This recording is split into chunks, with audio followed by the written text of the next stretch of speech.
Nabi memang pernah menceritakan segala hal peristiwa besar yang bakal terjadi di masa mendatang. Waktu itu sehabis Isya, Nabi memberi pengajian tak seperti biasa.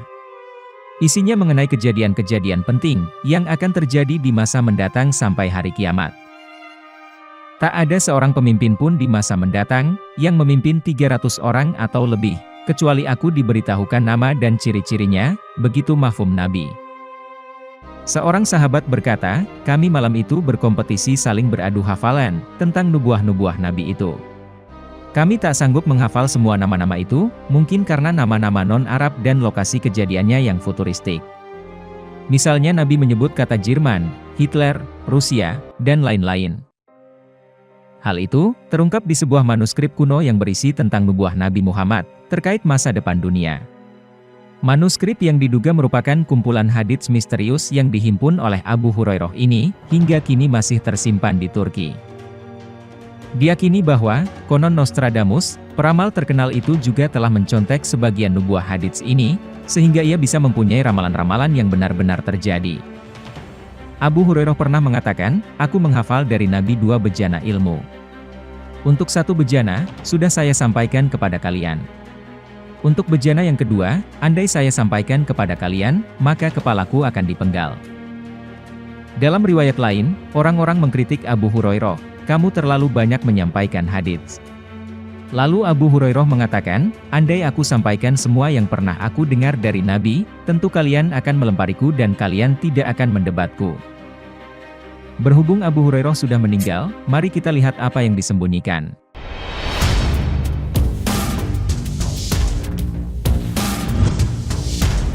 Menurut para ulama, hadis yang disembunyikan Abu Hurairah, jika masyarakat awam tahu, justru akan menimbulkan kekacauan di tengah mereka. Sebuah manuskrip atau naskah kuno berangkat tahun abad 2 Hijriah yang terdapat di Perpustakaan Nasional Turki Istanbul ini, dengan gamblang menceritakan kejadian-kejadian di masa mendatang sebagai tanda-tanda akhir zaman. Bahkan, nama-nama tokoh yang kini dikenal dunia pun disebutkan dalam manuskrip kuno tersebut. Nama tokoh itu adalah Adolf Hitler, diktator asal Jerman yang namanya banyak dikenal sampai saat ini. Bahkan, negeri Jerman, Rusia, hingga Amerika Serikat, juga tercatat di dalam manuskrip yang bersumber dari sahabat terdekat Nabi Muhammad itu. Manuskrip kuno yang berisi perkataan Nabi Muhammad tersebut, ditulis ulang oleh para peneliti, dan berjudul Salam Wahar fi Akhir Zaman Ar-Rob. Dikatakan, jika hadis riwayat Abu Hurairah yang berkaitan dengan tanda-tanda akhir zaman saat itu memang sengaja disembunyikan secara rapat. Sebab, hal tersebut ditakutkan menimbulkan fitnah dan perpecahan dalam tubuh manusia, karena secara gamblang, Nabi Muhammad telah menyebutkan nama-nama tokoh, tempat, hingga alasan terjadinya peperangan sebagai wujud dari masa akhir zaman. Dalam manuskrip dikatakan, jika perang akhir zaman adalah perang yang akan terjadi setelah 2 perang besar sebelumnya. Sedangkan perang besar kedua yang terjadi di dunia, adalah ketika perang dikobarkan seorang laki-laki, yang kemudian dikenal dengan nama Al-Hir. Abu Hurairah juga menyampaikan jika Al-Hir, yang kemungkinan besar adalah Hitler, ingin menguasai seluruh dunia saat menguasai sebuah negara bernama Jerman. Abu Hurairah dalam manuskrip kuno tersebut menulis, rangkaian atau hitungan Hijriah sudah 1300 tahun, dan mereka mengikat perjanjian dengan Raja Rom. Dalam rangkaian hijrah sudah 1300 tahun, Mesir diperintah oleh seorang laki-laki yang dipanggil dengan Nasir, dan disebut bangsa Arab sebagai sang pemberani dari Mesir. Allah membuatnya hina, dalam perang dan perang, tidak memperoleh kemenangan. Kemudian, Allah menghendaki Mesir memperoleh kemenangan di bulan-bulan yang mereka cintai. Mereka kemudian diterima sebagai pemelihara Al-Bait dan Arab, ketika di bawah pemerintahan seorang lelaki bernama As-Sadda ayahnya Anwar. Akan tetapi, ia kemudian berdamai dengan pencuri Masjid Al-Aqsa di negeri Al-Hazim. Di Irak, akan muncul seorang laki-laki yang bertindak sewenang-wenang, dan Sufyani. Di salah satu matanya terdapat tanda kemalasan, namanya Asyaddam, yang penghancur orang-orang yang bersekutu untuk menentangnya di Kuwait kecil yang dimasukinya. Ia adalah Mahdun. Tidak ada kebaikan bagi Sufyani, kecuali dengan Islam. Ia baik dan buruk, dan kecelakaan bagi pengkhianat Al-Mahdi yang terpercaya. Dalam rangkaian hijrah 1400 tahun dalam hitungan 2 dan 3, Al-Mahdi Al-Amin keluar dan memerangi seluruh dunia, dan menghimpun orang-orang tersesat dan dimurkai Tuhan. Dan orang-orang yang tersesat dengan kemunafikan di bumi Isra Miraj di tepi Bukit Majidun. Dalam manuskrip kuno itu, ternyata juga telah tercatat adanya Perang Dunia III, namun tidak disebutkan dengan jelas identitasnya. Kutipan manuskrip itu kurang lebih adalah sebagai berikut. Perang akhir zaman adalah perang dunia, yakni kali ketiga setelah dua perang besar sebelumnya. Banyak sekali yang mati di dalamnya.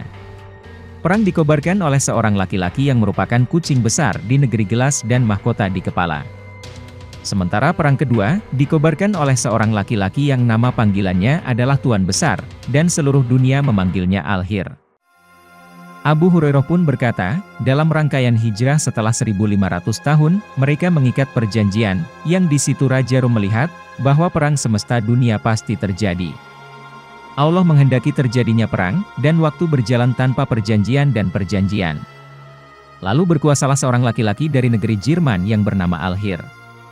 Ia ingin menguasai seluruh dunia, memerangi semua bangsa di negeri-negeri salju, dan semua kebaikan. Ia bergerak dengan murka Allah, sesudah beberapa tahun api menyala. Ia ingin membunuh rahasia Arusi, atau Arus. Dalam perang itu, keluar seorang ratu dunia, pelaku makar, dan pelacur. Namanya Amerika. Ia menggoda dunia waktu itu dalam kesesatan dan kekafiran. Sementara itu, Yahudi di dunia saat itu berada di tempat yang paling tinggi. Mereka menguasai seluruh Al-Quds dan Madinah Al-Muqaddasah.